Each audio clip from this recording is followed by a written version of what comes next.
أعوذ بالله من الشيطان الرجيم. بسم الله الرحمن الرحيم. يقول السفهاء من الناس ما ولاهم عن قبلتهم التي كانوا عليها قل لله المشرق والمغرب يهدي من يشاء إلى صراط مستقيم وكذلك جعلناكم أمة وسطا لتكونوا شهداء على الناس ويكون الرسول عليكم شهيدا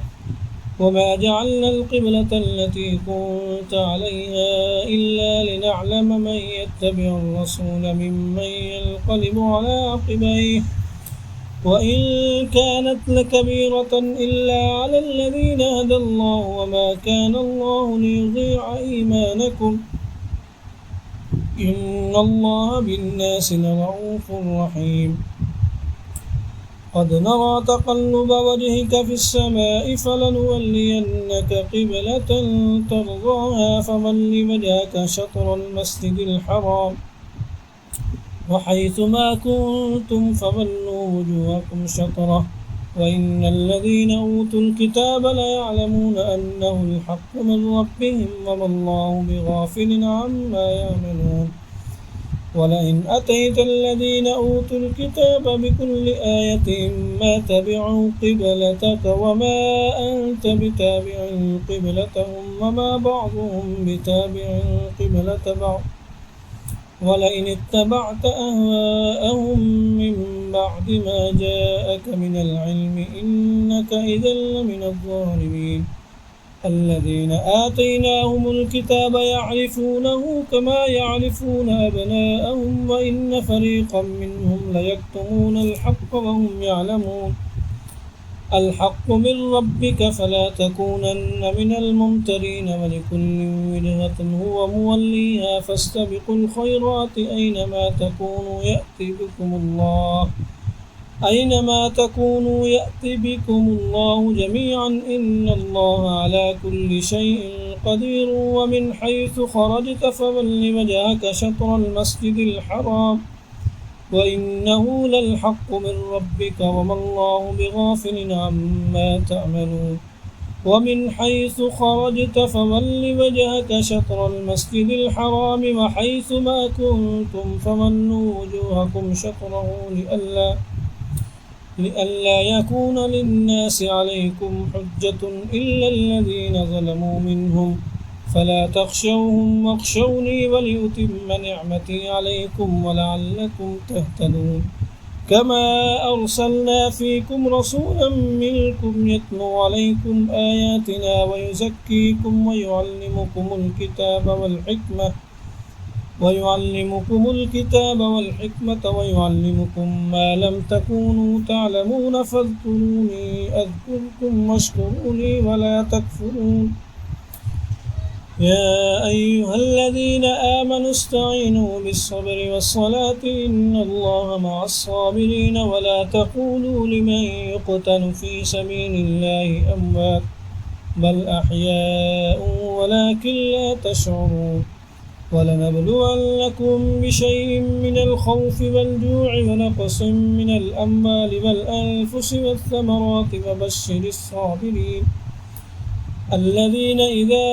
أصابتهم مصيبة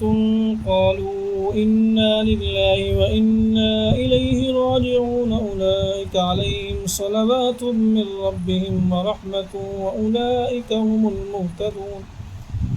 إن الصفا والمروة من شعائر الله فمن حج البيت أو اعتمر فلا جناح عليه أن يطوف بهما ومن تطوع خيرا فإن الله شاكر عليم إن الذين يكتمون ما أنزلنا من البينات والهدى من بعد ما بيناه للناس في الكتاب أولئك يلعنهم الله ويلعنهم اللاعنون إلا الذين تابوا وأصلحوا وبينوا فأولئك أتوب عليهم وأنا التواب الرحيم إن الذين كفروا وماتوا وهم كفار أولئك عليهم لعنة الله والملائكة والناس أجمعين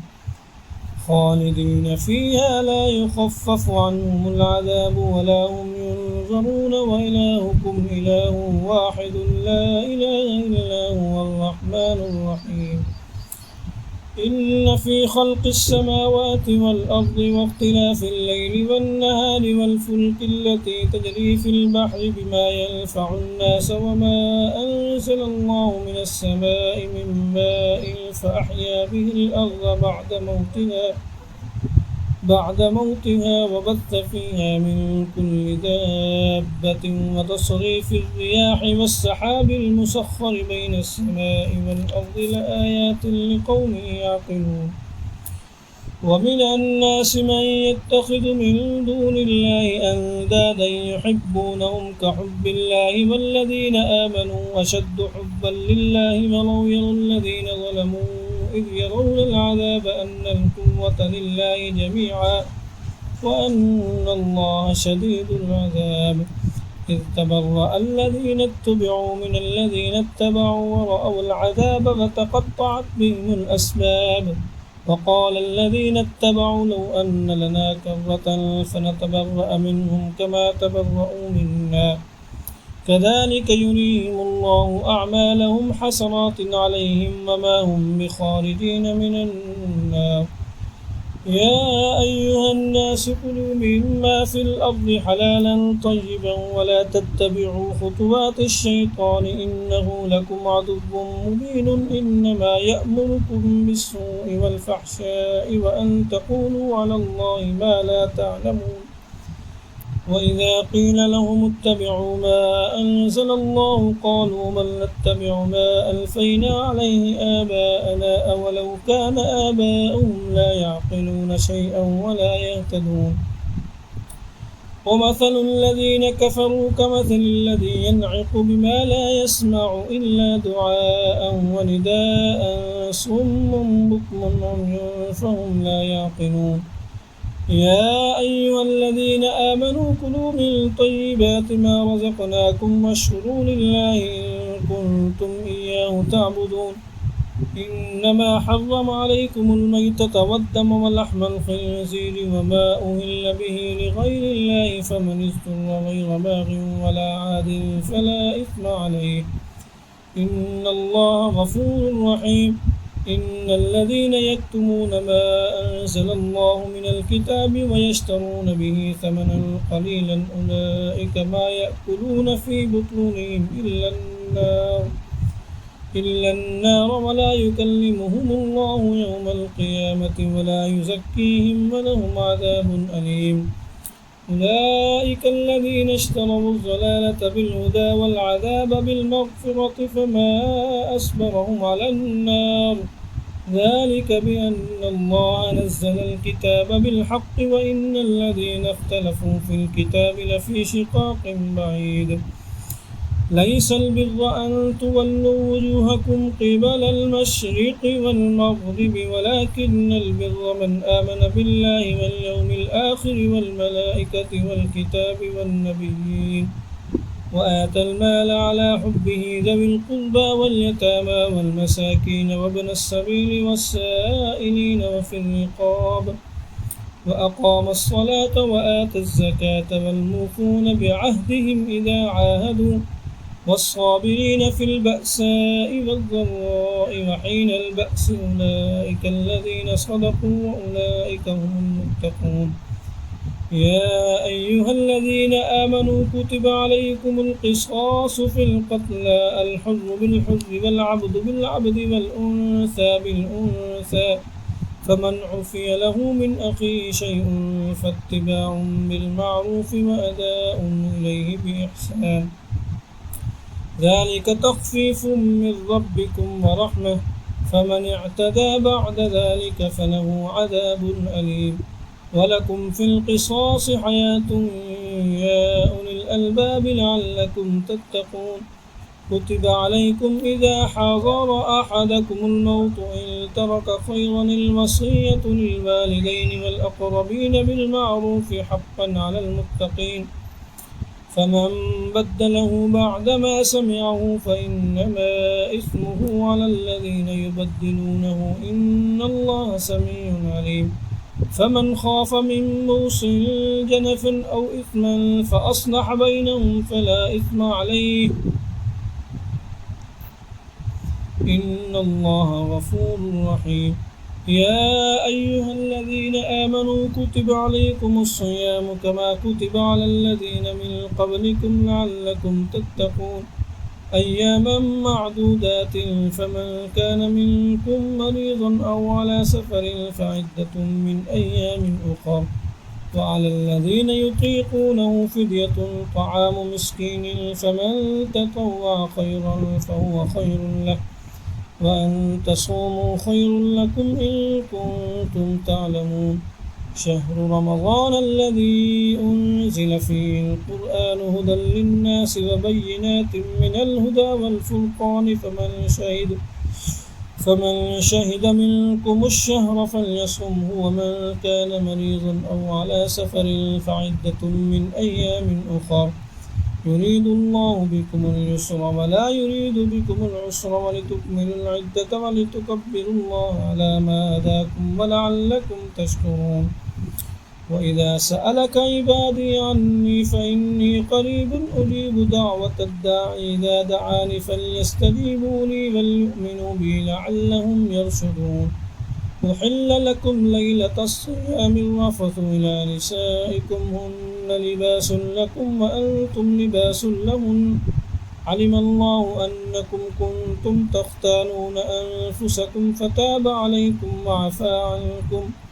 فالآن باشروهن وابتغوا ما كتب الله لكم وكلوا واشربوا حتى يتبين لكم الخيط الأبيض من الخيط الأسود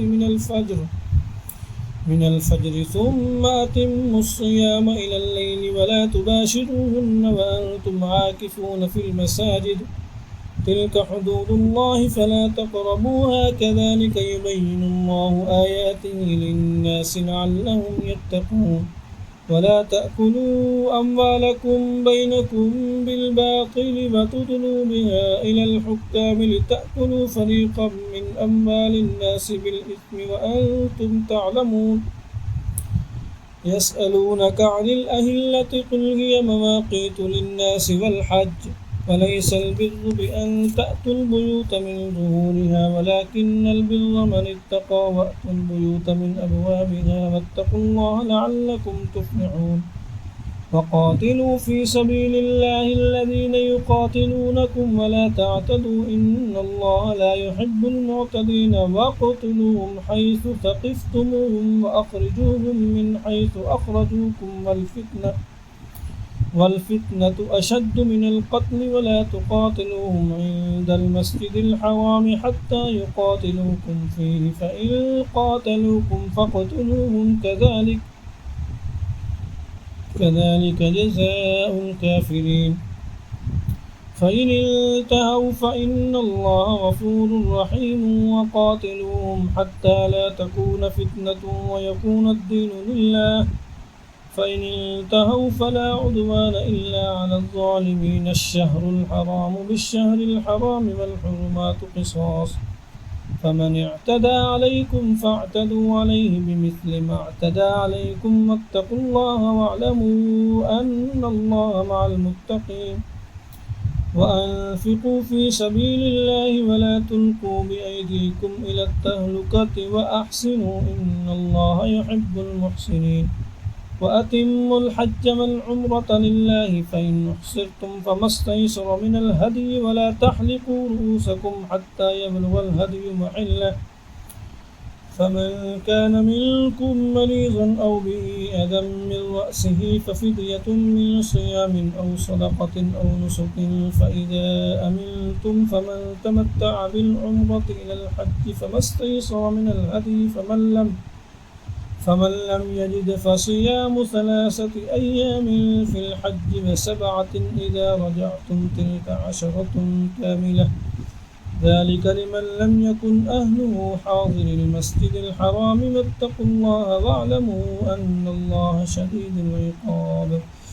الحج أشهر معلومات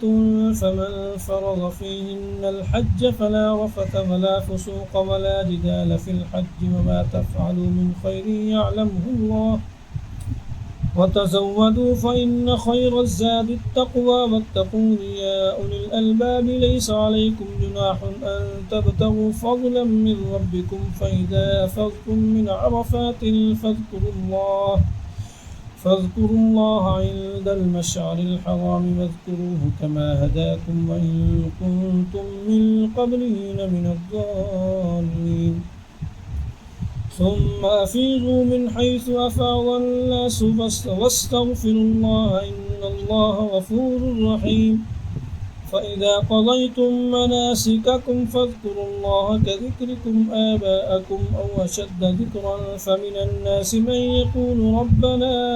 آتنا في الدنيا وما له في الآخرة من خلاق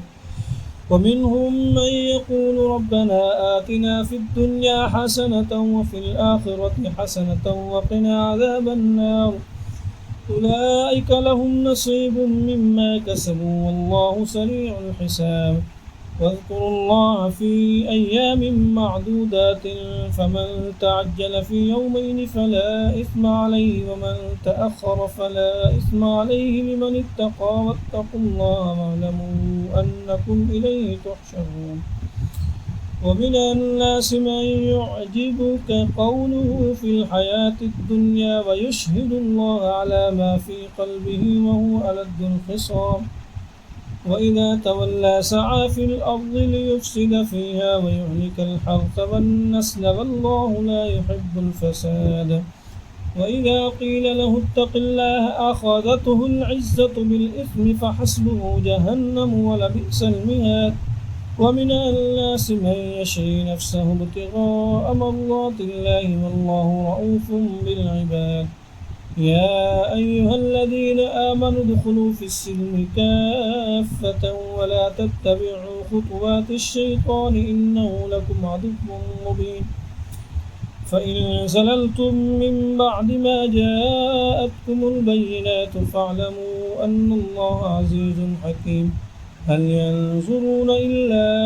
أن يأتيهم الله في ظلل من الغمام والملائكة وقضي الأمر وإلى الله ترجع الأمور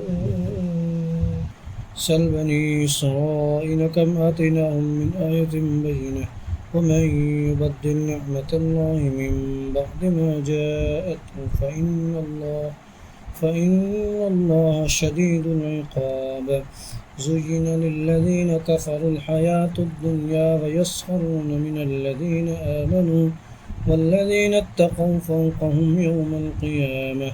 والله يرزق من يشاء بغير حساب كان الناس أمة واحدة فبعث الله النبيين مبشرين ومنذرين وأنزل معهم الكتاب بالحق ليحكم بين الناس فيما اختلفوا فيه وما اختلف فيه إلا الذين أوتوه من بعد ما جاءتهم البينات بغيا بينهم فهدى الله الذين آمنوا لما اختلفوا فيه من الحق بإذنه والله يهدي من يشاء إلى صراط مستقيم أم حسبتم أن تدخلوا الجنة ولما يأتكم مثل الذين خلوا من قبلكم مستهم البأساء والضراء وزلزلوا حتى يقول الرسول والذين آمنوا معه متى نصر الله ألا إن نصر الله قريب يسألونك ماذا ينفقون قل ما أنفقتم من خير فللوالدين والأقربين واليتامى والمساكين وابن السبيل وما تفعلوا من خير فإن الله به عليم كتب عليكم القتال وهو كره لكم وعسى أن تكرهوا شيئا وهو خير لكم، وعسى أن تحبوا شيئا وهو شر لكم، والله يعلم وأنتم لا تعلمون. يسألونك عن الشهر الحرام قتال فيه، قل قتال فيه كبير، وصد عن سبيل الله وكفر به والمسجد الحرام وإخراج أهله منه أكبر عند الله، والفتنة أكبر من القتل، ولا يزالون يقاتلونكم حتى يردوكم عن دينكم إن استطاعوا، ومن يرتد منكم عن دينه فيمت وهو كافر فأولئك حبطت أعمالهم في الدنيا والآخرة، وأولئك أصحاب النار هم فيها خالدون. إن الذين آمنوا والذين هاجروا وجاهدوا في سبيل الله أولئك يرجون رحمة الله، والله غفور رحيم. يسألونك عن الخمر والميسر قل فيهما إثم كبير ومنافع للناس وإثمهما أكبر من نفعهما، ويسألونك ماذا ينفقون قل العفو كذلك يبين الله لكم الآيات لعلكم تتفكرون في الدنيا والآخرة. ويسألونك عن اليتامى قل إصلاح لهم خير، وإن تخالطوهم فإخوانكم، والله يعلم المفسد من المصلح ولو شاء الله لأعنتكم، إن الله عزيز حكيم. ولا تنكحوا المشركات حتى يؤمن، ولأمة مؤمنة خير من مشركة ولو أعجبتكم. ولا تنكحوا المشركين حتى يؤمنوا، ولعبد مؤمن خير من مشرك ولو أعجبكم. أولئك يدعون إلى النار، والله يدعو إلى الجنة والمغفرة بإذنه، ويبين آياته للناس لعلهم يتذكرون. ويسألونك عن المحيض قل هو أذى فاعتزلوا النساء في المحيض ولا تقربوهن حتى يطهرن، فإذا تطهرن فأتوهن من حيث أمركم الله، إن الله يحب التوابين ويحب المتطهرين. نساؤكم حرث لكم فأتوا حرثكم أنى شئتم، وقدموا لأنفسكم، واتقوا الله واعلموا أنكم ملاقوه. وبشر المؤمنين ولا تجعلوا الله عرضة لأيمانكم أن تبروا وتتقوا وتصلحوا بين الناس،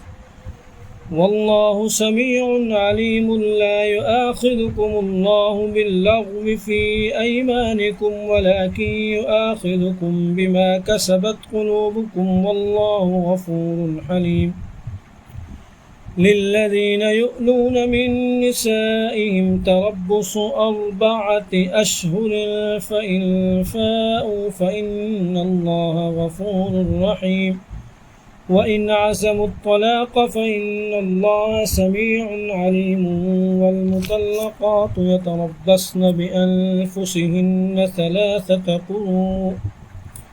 ولا يحل لهن أن يكتمن ما خلق الله في أرحامهن إن كن يؤمن بالله واليوم الآخر، وبعولتهن أحق بردهن في ذلك إن أرادوا إصلاحا، ولهن مثل الذي عليهن بالمعروف، وللرجال عليهن درجة، والله عزيز حكيم. الطلاق 2 فإمساك بمعروف أو تسريح بإحسان،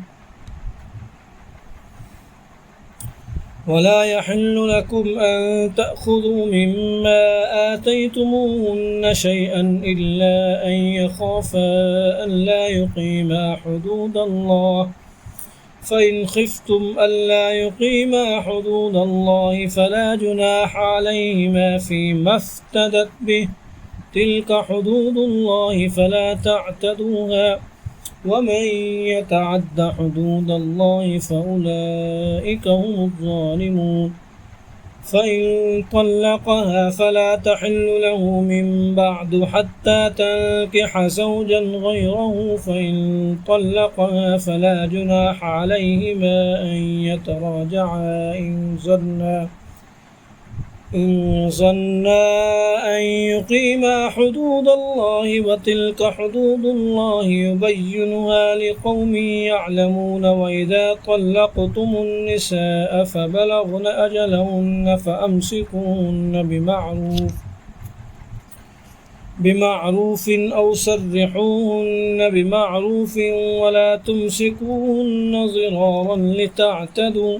ومن يفعل ذلك فقد ظلم نفسه. ولا تتخذوا آيات الله هزوا واذكروا نعمة الله عليكم وما أنزل عليكم من الكتاب والحكمة يعظكم به، واتقوا الله واعلموا أن الله بكل شيء عليم. وإذا طلقتم النساء فبلغن أجلهن فلا تعضلوهن أن ينكحن أزواجهن إذا تراضوا بينهم بالمعروف، ذلك يوعظ به من كان منكم يؤمن بالله واليوم الآخر، ذلكم أزكى لكم وأطهر والله يعلم وأنتم لا تعلمون. والوالدات يرضعن أولادهن حولين كاملين لمن أراد أن يتم الرضاعة، وعلى المولود له رزقهن وكسوتهن بالمعروف، لا تكلف نفس إلا وسعها، لا تضار والدة بولدها ولا مولود له بولده،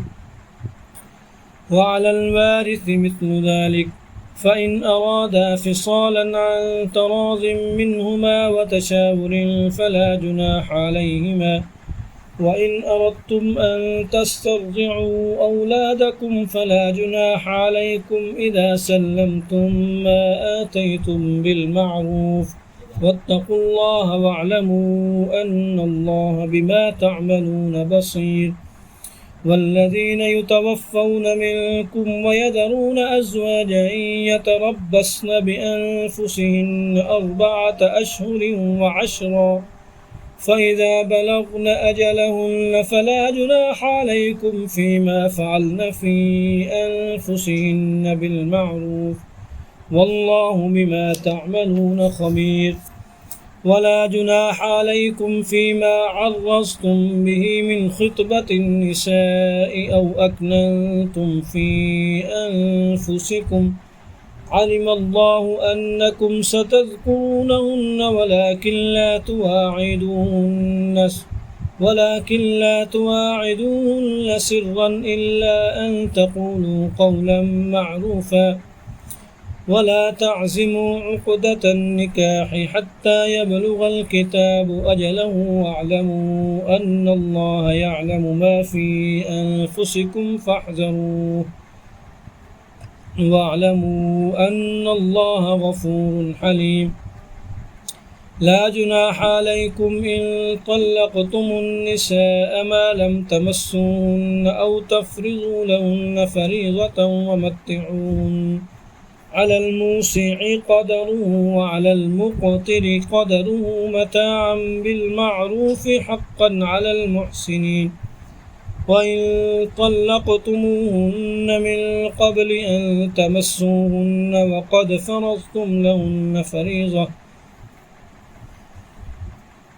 فريضة فنصف ما فرضتم إلا أن يعفون أو يعفو الذي بيده عقدة النكاح،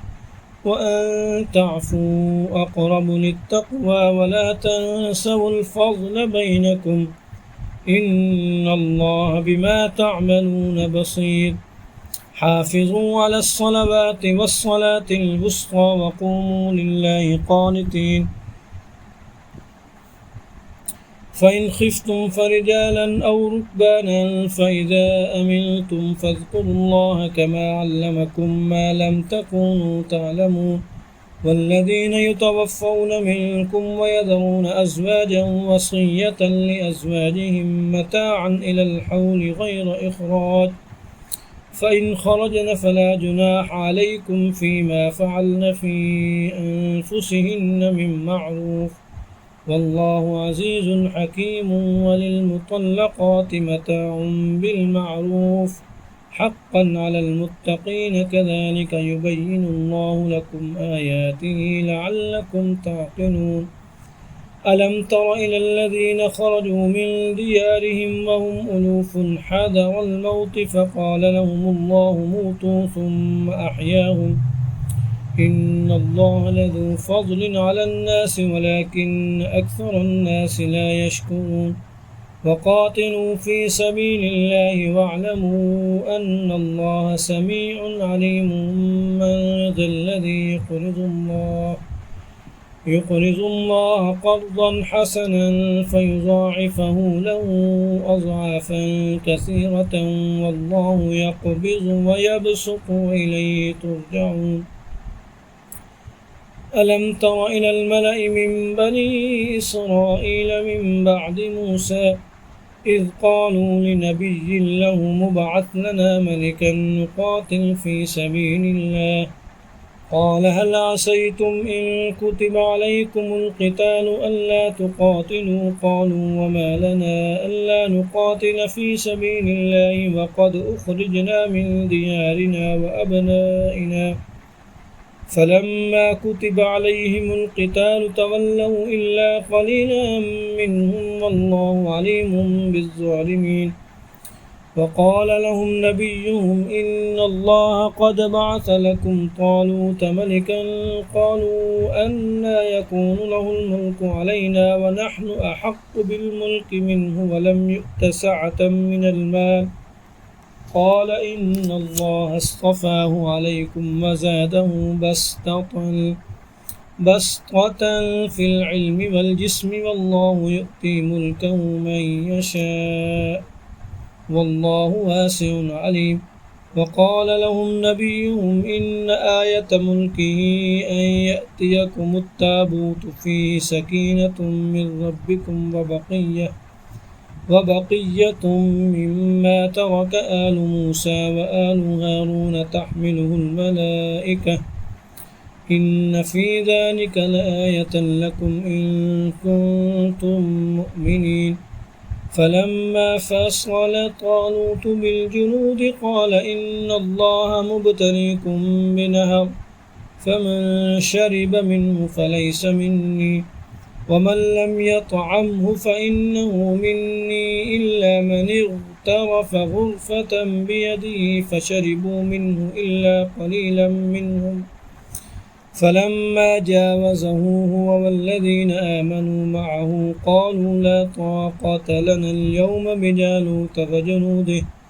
قال الذين يظنون أنهم ملاقوا الله كم من فئة قليلة غلبت فئة كثيرة بإذن الله والله مع الصابرين ولما برزوا لجالوت وجنوده قالوا ربنا أفرغ علينا صبرا وثبت أقدامنا وانصرنا على القوم الكافرين فهزموهم بإذن الله وقاتل داود جالوت وآتاه الله الملك والحكمة وعلمه مما يشاء ولولا دفع الله الناس بعضهم ببعض لفسدت الأرض ولكن الله ذو فضل على العالمين تلك آيات الله نتلوها عليك بالحق وإنك لمن المرسلين